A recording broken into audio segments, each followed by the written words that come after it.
Well, good afternoon. It's so good to be here. Thank you so much for coming.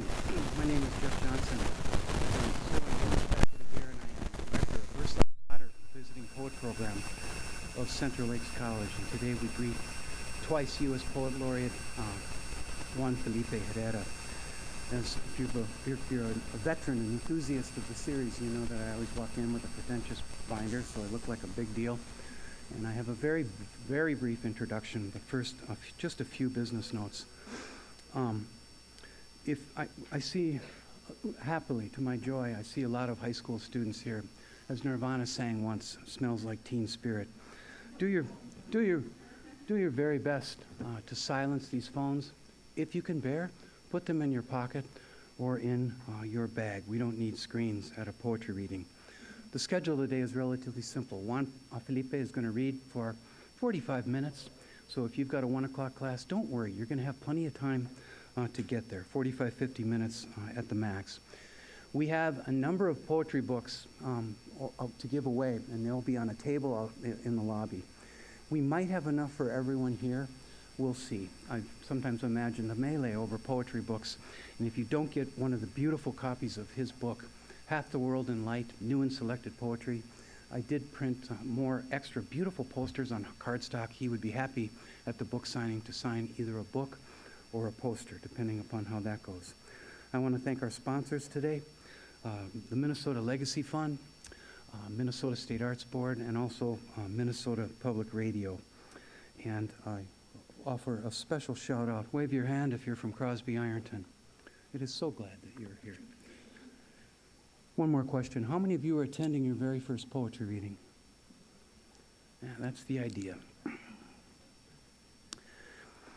It has been 9 long years since I last hosted U.S. Poet Laureate Juan Felipe Herrera. And while the literary events today at Long Prairie Gray Eagle High School mirror that wonderful day in 2015, the world we inhabit seems to cast a very different reflection. 55 wars are raging on Earth now, more than any time since World War II. Our vast and troubled country has never been more divided. A great restlessness in human hearts that was stirred by the chaos and fears that began with the pandemic of 2020 appears to be nudging the collapse of all systems, ecological, political, moral, and spiritual. Against the tyranny of this cacophonous noise and tumult, what use could poetry be?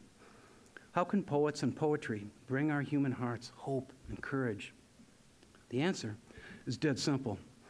Poets and the poems they dream gently beckon and call us to beauty, which is a fundamental source of human happiness, and we've never needed it more. U.S. Poet Laureate Juan Felipe Herrera understands this deeply, and his life's work as a poet, teacher, and activist has always stood against the nonsense of it all. Yes, my first poet back in the 80s, the great William Stafford, wrote a true line when he proclaimed that the darkness around us is deep. Take heart. A great light is coming. Ancient light is here. Let's give a warm Minnesota welcome to Juan Felipe.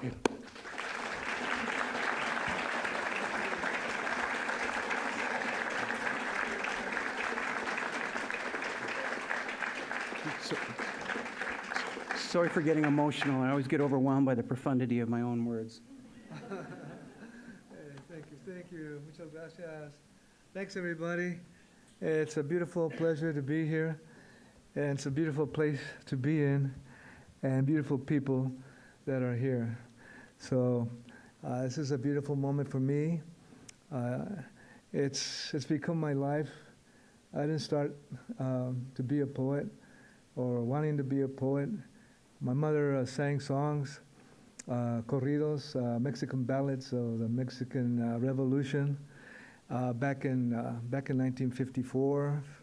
And so I listened to her voice, her warm voice, and she began to teach me in a way where I was headed. So I sang with her. Eventually it became a song that we both shared, because I began to know the language and the words of the song. For example, the song, the contraband, El Contrabando del Paso, the contraband of El Paso. As you can see, it's a great title for a child.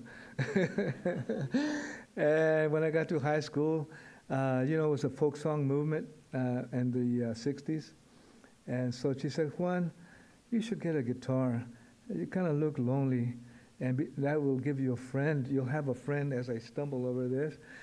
I'll have a friend. She wanted me to have friends because I was the only child, and she was always looking out for me, no matter what year it was or how old I was.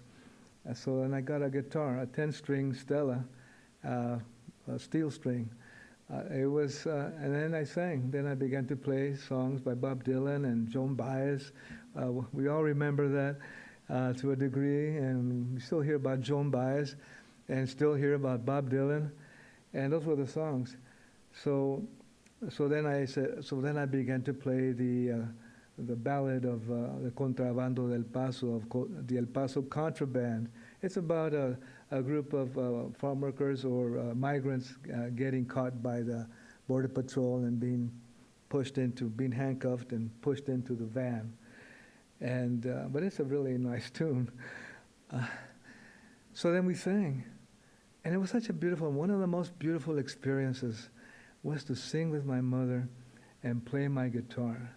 Can you imagine? It was just a beautiful, beautiful moment for me now that I think about it and feel it back in the 60s, playing my guitar, singing that song with my mom, and kind of getting into harmony, which was always impossible for me in choir class. And Mr. Ezra Harrison Maxwell said, well, why don't you sing with Cindy and, sing together and do your best. And then I sang with Cindy and was way off key, way off key. But with my mom, I kind of got into it. So that's part of my beginning, my mother's voice, my mother's encouragement, who my mother was. She wanted to be a singer as a maybe 30 years old woman, or maybe 25 years old, but she wasn't allowed to be a performer. And women really weren't encouraged to get on the stage and wear the color red, which was the color that you should never wear, or red high heels. So that's even worse. Those are totally taboo for a Mexican woman in the 20s in Mexico. So she was held back, and she said, I want you, listen to what I'm going to tell you, Juan. She says, I want you to be free. I wasn't allowed to be free. I want you to be free. So then I began to, something began to happen. I began to listen to her deeply and keep it with me. So by the time the civil rights movement came on, and we were at UCLA on affirmative action, which was almost ridiculous because the guys were wearing, dragging around Samsonite briefcases. I said, wait a minute, hey, what do you got going there? His name was Cricket, one of the students in affirmative action with me. Oh, it's a Samsonite briefcase, Juan. Yeah. I said, well, what do you got in it? And he goes, nothing. He didn't have it. It was a hollow briefcase. So then things began to happen. As we all know, Vietnam and affirmative action difficulties and challenges, and farm workers movement that I was akin to because my parents were farm workers. We lived in a handmade trailer. Everything was handmade. How about that? Everything was handmade. My father made a trailer out of pieces of wood that he found, and the tires on the trailer were from a car that was half buried in a hill over there by Escondido, Vista, California. And he put that axle underneath the trailer that he built with wood. So that was kind of a handmade world, Make it with your hands, and planting corn with my father. If I think of a beautiful moment with my father, it was planting corn together. We never really talked. He played the harmonica. I was going to bring the harmonica, but the what do you call it? The airport TSA, they always think the harmonica is a gun, so I don't bring it. Or it looks like a cartridge. And so there it went. I wanted to bring it. So he would play the harmonica and tell stories.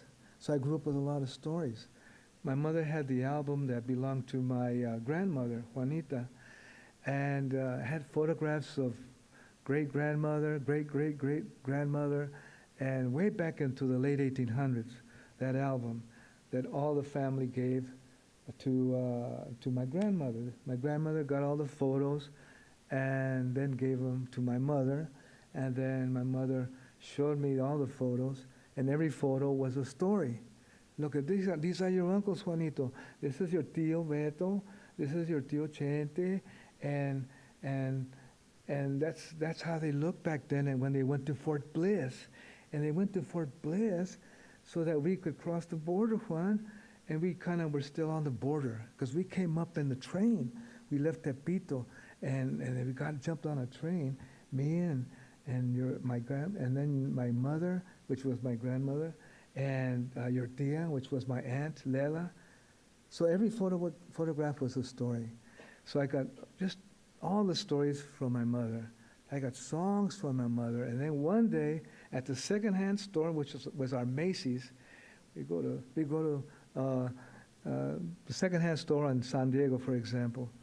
And one day, she found a book that was a primer in Spanish, taught you how to read Spanish.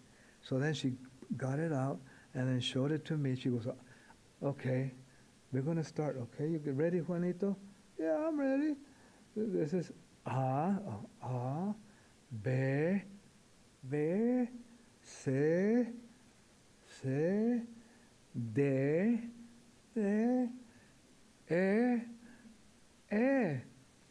F,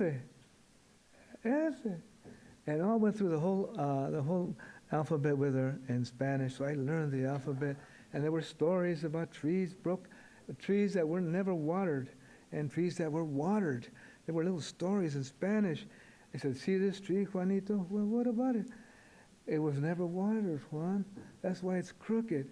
It grew up crooked and never got water. And this one got water, and look how beautiful it is.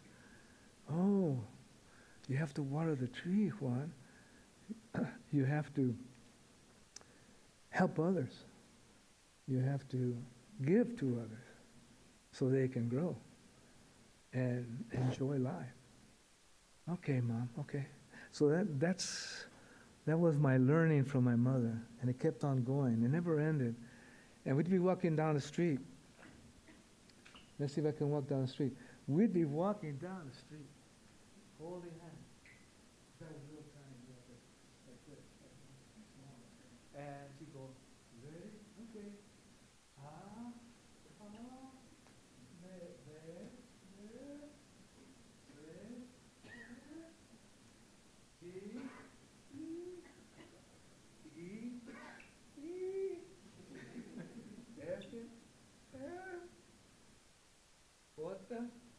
You missed one, Mom. So that's what I call sidewalk learning. So she taught me even when we were walking down the street, and it's from here. At home, singing, photograph, ABCs on the street. She never stopped teaching me. And that's how I got started. It's a long story that I gave you, but that's how I got started. And then riddles. You ready for the riddles? Who's ready for the riddles? Who's really, really ready for the riddles? Yeah. They were like the magic of it all. Riddles were easy to poetry. You ready for the riddles? We're going to do a riddle up here. Is that okay? Everybody say, let's do the riddle. Let's do the riddle. We want to hear the riddle. We want to hear it the way it really was. So I'm going to say it in English, and then we'll do it in Spanish, just to see what happens. It may blow up or something. Okay, let's do it in English. It's going to sound in English. And here we go. I went to the marketplace.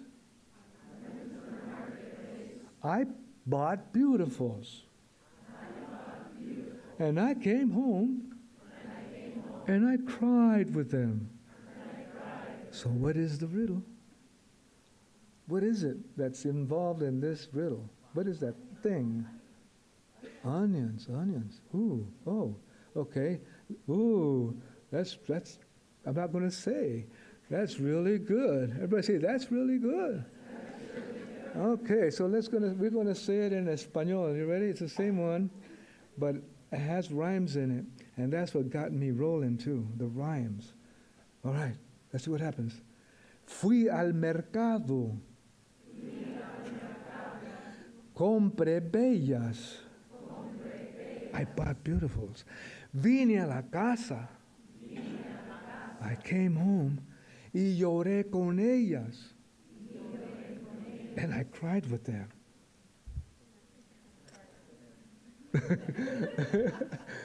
And the answer is, in Spanish, everybody say cebollas. And in English it was? Exactly, onions. But you had to pull it out of the riddle, right? It's in there somewhere, hiding in there. Fui al mercado, compré bellas, vine a la casa, lloré con ellas. What is it? You have to pull ellas? No. Lloré? No. What was it? Cebollas.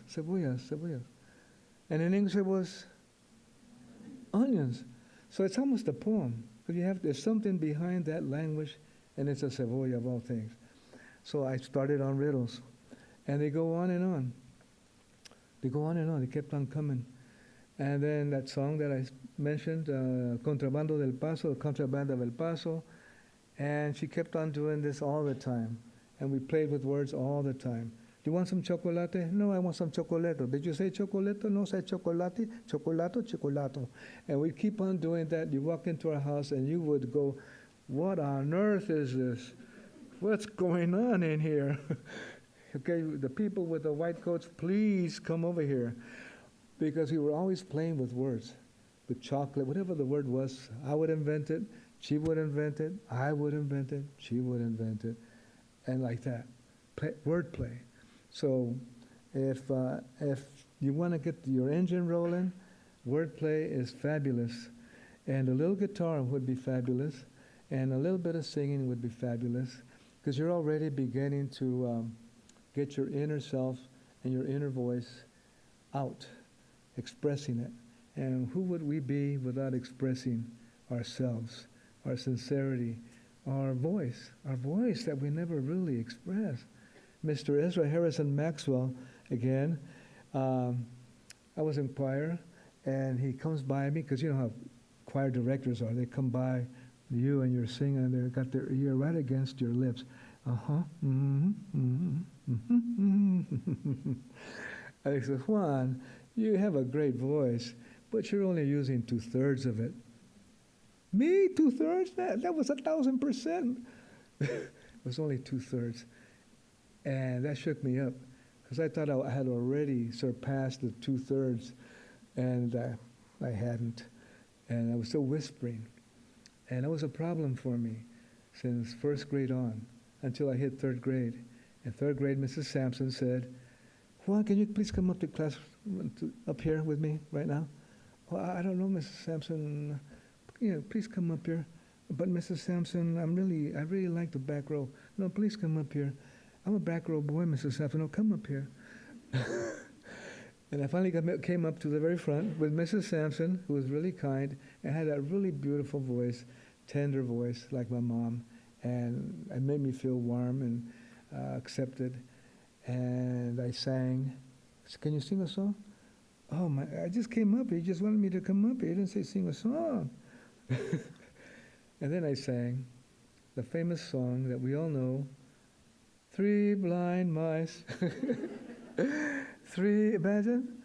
3 blind mice. Let's do one more. And then let's do one more. And the next sentence or phrase.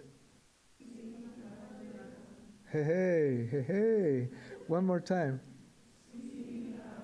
A little bit more spirit. One more time. And then give it a little bit more pizzazz there.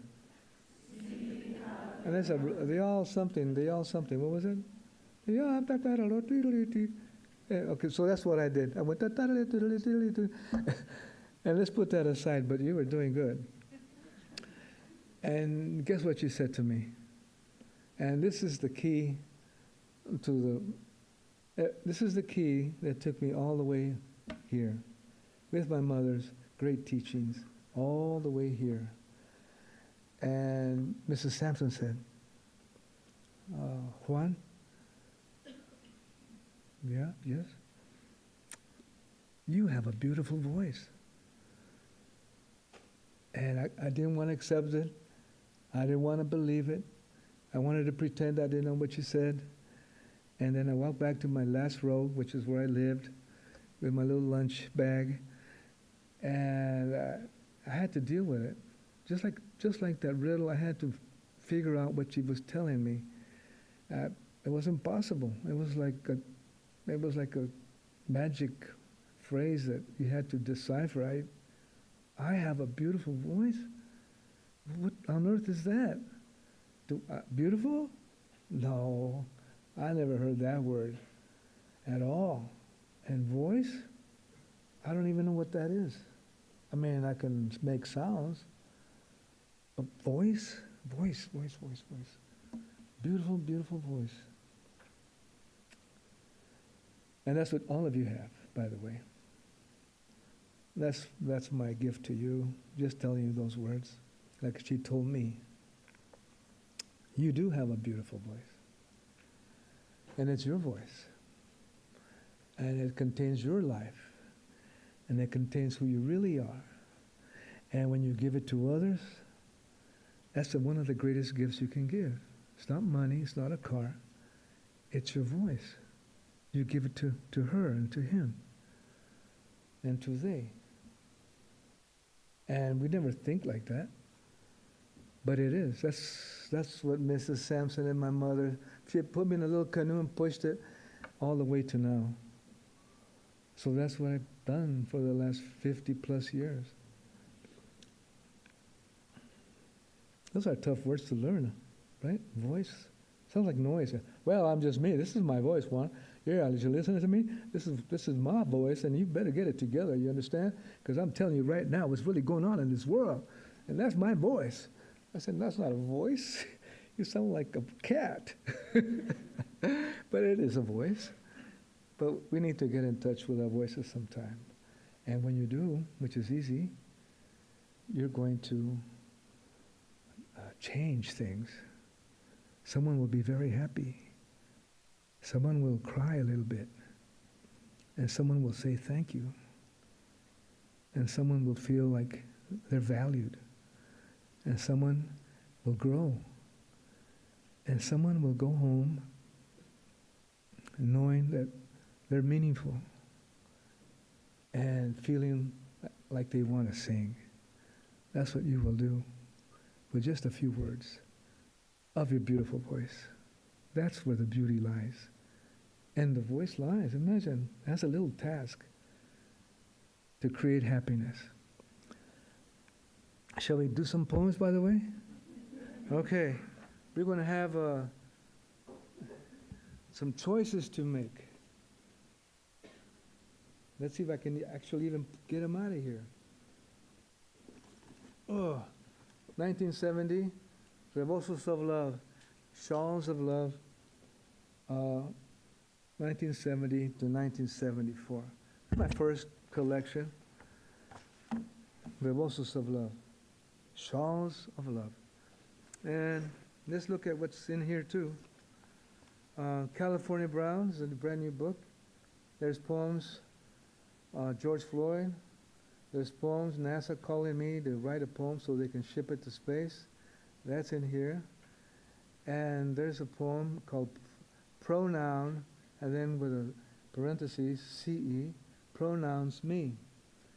And I wanted to respond to all the negative talk about LGBTQ, youth, and people. That's something we can do with our voices. We can begin to heal ourselves and heal others and heal people that have a little disrespect. You do it already. And notes on assemblage, on the assemblage a few years ago. We could just flip pages and choose one. And I can, and, every day we get more illegal. Isn't that fabulous? I think we just got more illegal the other day. I don't know what things were said about cats and dogs and birds. So, and a brand new poem that I scribbled in here. One of the best things to do is to scribble. How many of you like to scribble? Hey, look at that. Great. Everybody say scribble. Everybody say scrible. Doesn't that sound funny if you Spanishize it? Okay, everybody say scribble. Everybody say scrible. Isn't that groovy? Man. What's the word for a scribble in Spanish? Let's go with scrible. But not in Spanish 1. I took Spanish 1. I took Spanish 2. I took Spanish all the way to Spanish 5. Yeah. The words were different. Hope I can read this.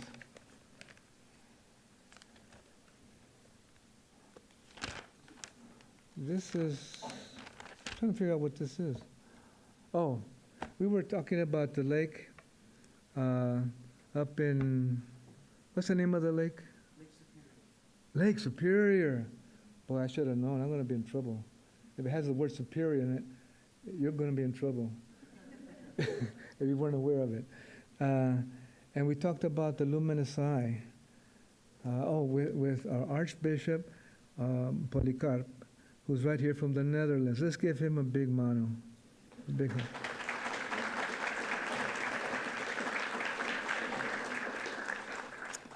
We were talking about poetry and various beautiful things, and the term luminous eye came into our conversation. So let me take out my very expensive $28 glasses. Because I had a surgery, cataract, so I can't read close up, but I can see 20/20. So here I go with my Rip Van Winkle glasses. Oh, okay. Wait, where is this? Okay, it's over here. So there's a lake and some thoughts that we have. Let's do it together. Shall we do it together? Yeah. Excellent. Everybody say, "Oh lake, come to me on this page at the edge of your shore. The trees, young and embracing their shadows, they wait for the thawing winds. Come rain, sweep a new path. Sacred lake, sacred mother, unfold your voice to this edge. I am here. We are here. Give life long, give life. Give me a word. Give life to walk into your benediction. Your luminous eyes upon our luminous eyes, upon my luminous eye.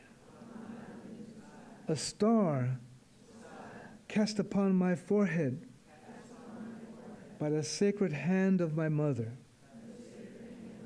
O lake, unfolding, whisper to the trees. They entangle each other as if star pieces of the galaxy do not matter. This is not a page. It is a luminous light. There are no numbers. A church bell rings. It is time to sway with the branches. Unfold with your waters, moving, rising, flowing across earth and sky. I bow to you. You did great.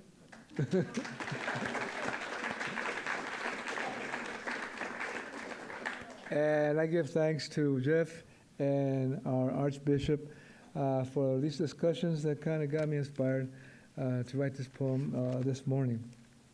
And guess, who knows what this is? Ladies and gentlemen, people, what is this? What on earth is this thing? What on earth is this thing?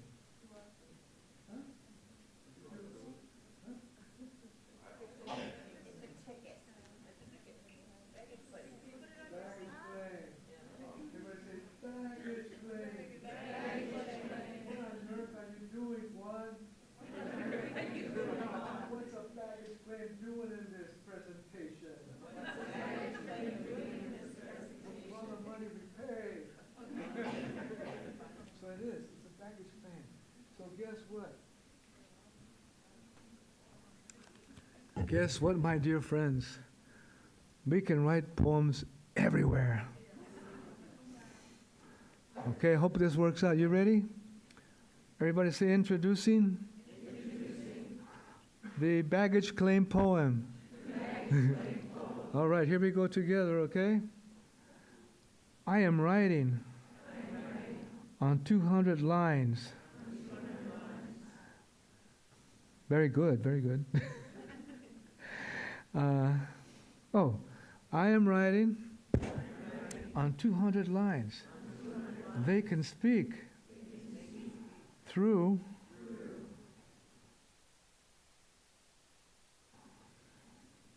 very nice, very nice. Through a, that's what you get for doing this, see? That's what you get for all this. Okay, ready? Here we go. Here we go, folks. We're going right now. We're going. We're doing good. The language. It is made of black and white. Dares. Lightning.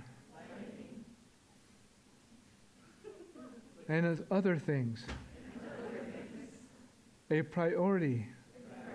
From another. Priority. What good. Big hand for you.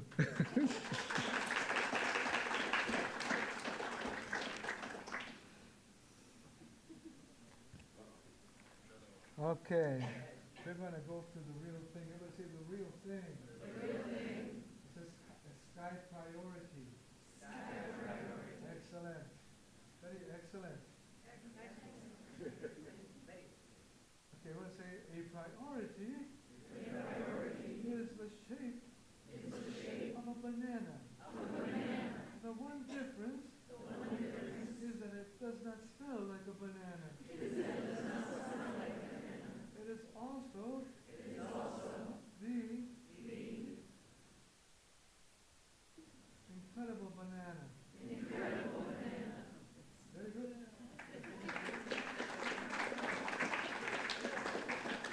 Well, I'm reading these things because I thought you like how easy it is to just grab whatever you find and throw whatever words you want to throw and land them on this piece of paper that no one has used and is using and write whatever comes to mind.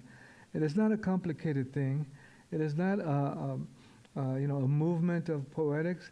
It's simply you playing with words and putting them on a little piece of paper that you find, something interesting. It says sky priority. There's something there. So I encourage you to write everywhere on everything, every time. You want to go to the books? Want to go to the books? All right. There's a poem in here called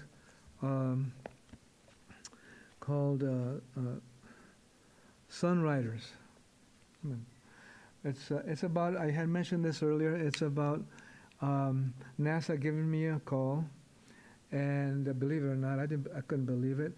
And they gave me a call, NASA, good old NASA, and they wanted me to write a poem for the rocket that's going to go up into space.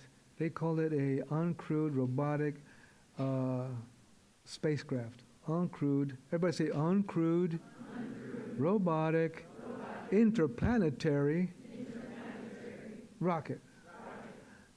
That is going to the three asteroids called the Trojans, and then head on towards the sun.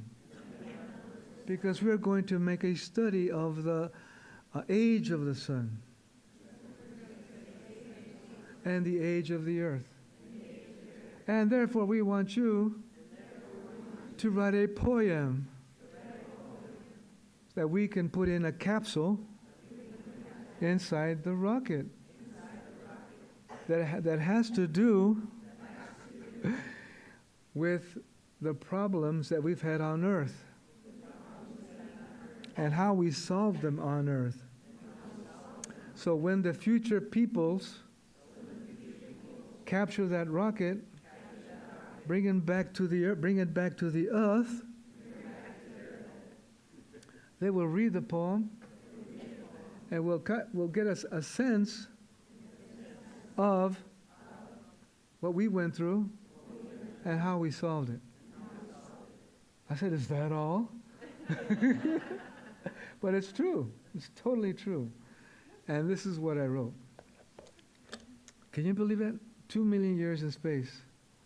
So there's a little problem there. I don't think I'll be sticking around at that time. But imagine, 2 million years from now, retrieving poems from space. There's many that did the same project.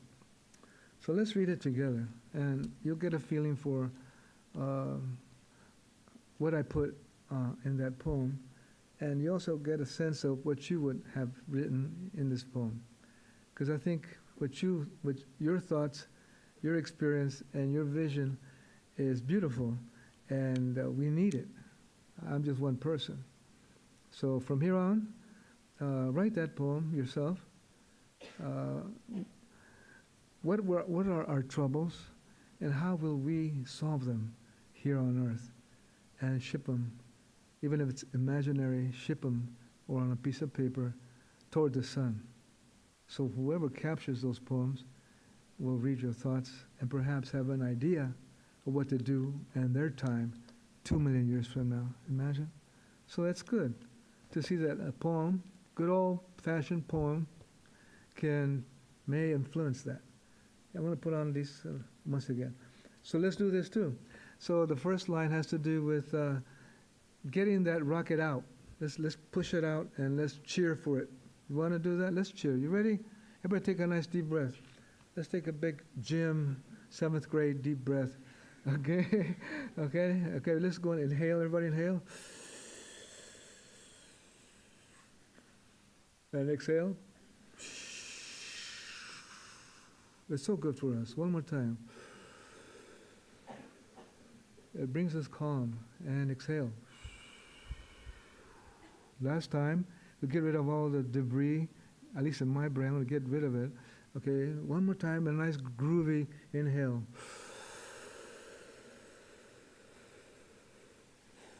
And let's do a groovy exhale, a nice calm one, a pretty one. Beautiful, beautiful. Hey, let's do the poem, okay? Sunriders, it's called Sunriders. Go, Lucy! It was the name of the project, the Lucy mission. Go, Lucy! Everyone back home cheered. Miles, millions we circled. Trojans, Jupiter's eye. El Sol. 2 million years. Sunriders, made of hope. Love. Earth was divided. There was hate. There was sickness. Arctic sliding. We gathered. We flourished. Kindness healed us. Lucy carried us. Tumbling through planetesimal trails. Love saved us. Who will we be? Compassion? Humanity? Science? Light? Another mano for you. Another hand for you.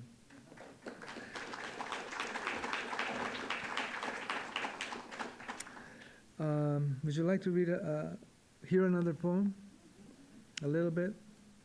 A lot of it? A little bit. You've been doing good. Thank you for being participants in the poetry and reciting the poems and bringing out your voice. Remember, your beautiful voice. If we do this again, just let that happen. Open up your inner self, and your voice is going to be representing you, your real you. Let's do it. Well, this poem was inspired by the 1700s poet Christopher Smart. That was thrown into an insane asylum and was a great poet. And I was really impressed by his poems. And one in particular I think it was called The Sacred Lamb. And he uses kind of a psalm tone, like he's writing a psalm or reading a psalm. So it has a tone that I really liked. So I wrote this in that tone. And it's called, For George Floyd Was a Great Man.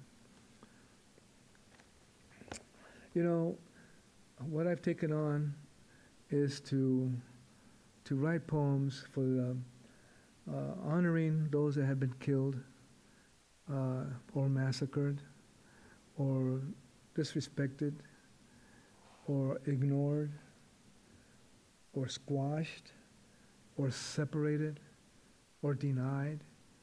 That's what I'm dedicating my poetry to, more and more. I didn't start that way. I started with Chicano culture and political issues of farm workers, because my parents were farm workers. And I've come to the point, perhaps because of all the suffering and violence that we have, I come to the point, well, I'm going to write for those that are suffering in whatever way I can, or have suffered, or their families, in whatever way I can. That's what I'm going to do.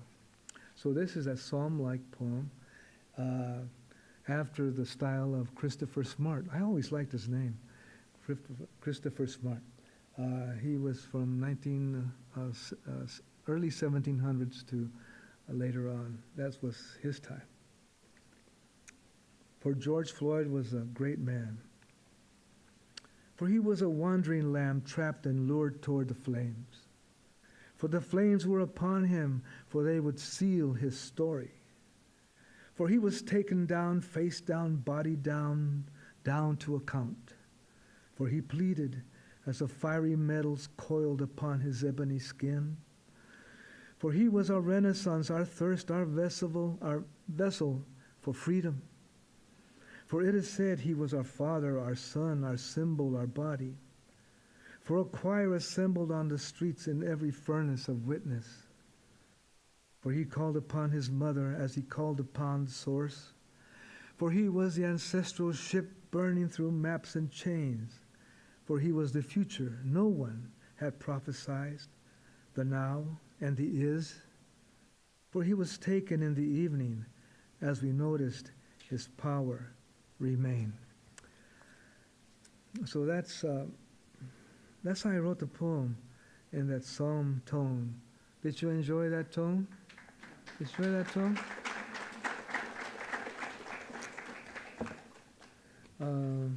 You want to explore another poem, perhaps? Okay.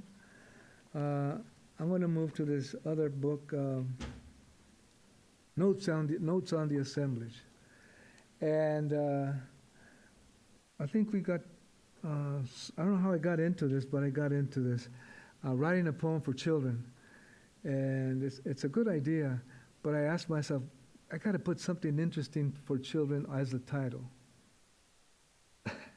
I said, I got to put things like jackrabbits. I'm going to put the word jackrabbits in the title. I think that'll get, kids going, jackrabbits. And then I think I'm going to put the word green onions in the title, because I think they're going to like it. Jackrabbits and green onions. That's out there, And then I got to put this for sure. This is for sure, you guys. Witches stew. So I put, here's the title. Everyone say, jackrabbits, green onions, and witches stew. So that's the title I wanted for this poem for children. So let's do this one together. And I also put the word in here, that's the word dinky. Everyone say dinky. Now, no one uses that word in a poem. If you have a poem with the word dinky in it, you will not be around too long. And I put the word skateboard in here, of course. Everybody say skateboard. Everybody say skateboard, of course. And I put the word in here, chili peppers. Then I put Mrs. Oops. And I put Dr. What. And I put Mr. Space Station. And I put in the Red Book of Ants.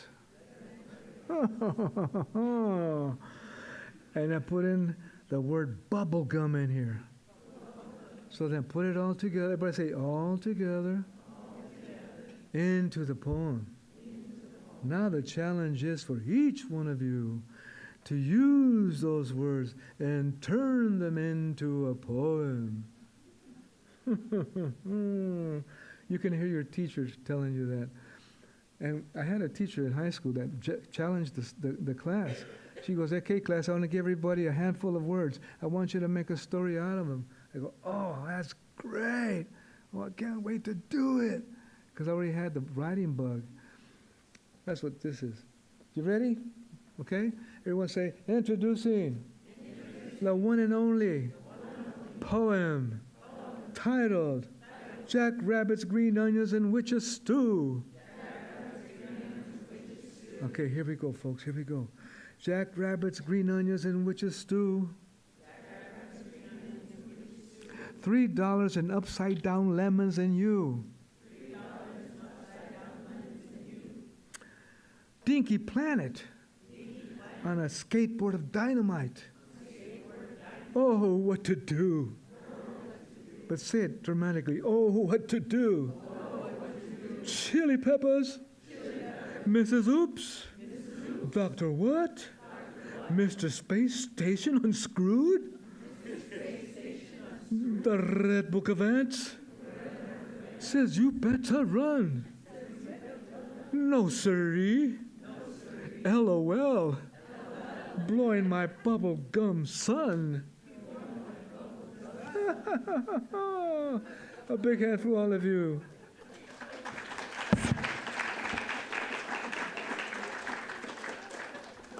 So shall we say last poems, last short poem? So, okay, everyone say, last short poem, Juan. We're looking at our watch right now, Juan. And no more luggage poems, please, Juan. Okay. All right. How about a children's book poem? Just a little bit of it. We don't have to do all of it. Okay? Is that good? Okay. These are heavy.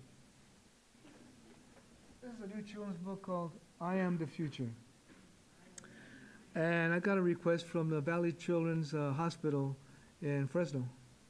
And the director or CEO said, Juan, can you write us a poem for our children, hospital children, and their families when they come to visit, with the theme of the future, whatever you can do.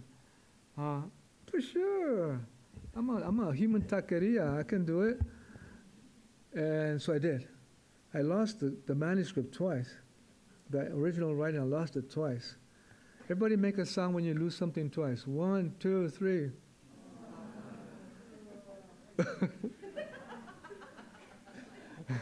Very good, very good. Let's do one more. You're doing it for Steve Spielberg. You're doing it for him. He's going to make a film out of this whole thing. So you gotta respond, okay? What was the question? What was the question? Oh, just do the sound. Have you lose the actual original manuscript for this book that the director of the hospital at Valley Children's Hospital in Central Fresno is kneeling so that you can write that poem that has a theme of the future because the children are waiting for this book that you're going to write and you're totally, out of it because, it's a lot. You lost it. One, now you're going to do the, one. And you got Spielberg is here. He's here. He's going to hear you. Put you in a movie. 1, 2, 3. Very good, very good. Mr. Spielberg, can you come on, please?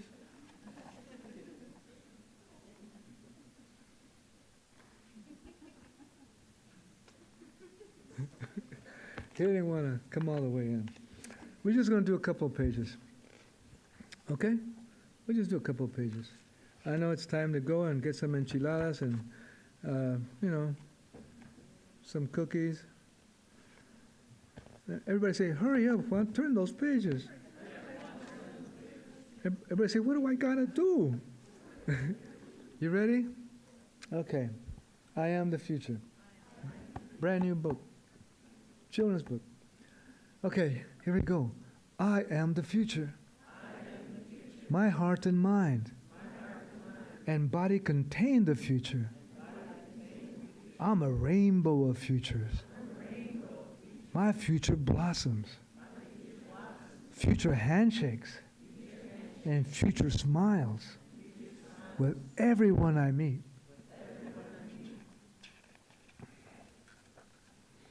Every day I walk into the future, sharing and courageous and creative with glowing rings like a future star. I embrace the future sun. I embrace in its future light. I feel its future whirling around the world, warming every flower until the flowers leap and leap from the earthy darkness to my heart. 3 more lines. I open my arms to the future and receive the breath of the sky.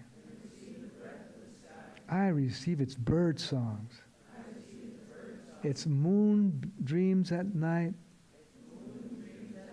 before I go to sleep. Thank you, peoples. Thank you so much.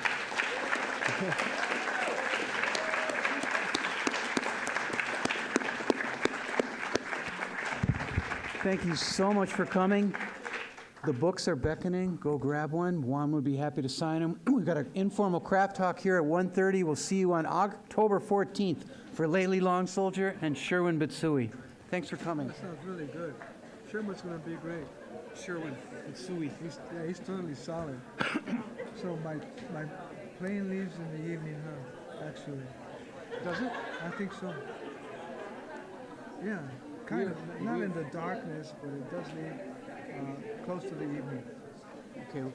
Well, we are about. You can leave me at the airport anytime. Well, we are about 2.5 hours away from the airport. So you better get So me there. if we leave at 2 o'clock, we'll get there. That's good. Is that okay? That's good. We'll get there That's at perfect. 4:35. That's perfect.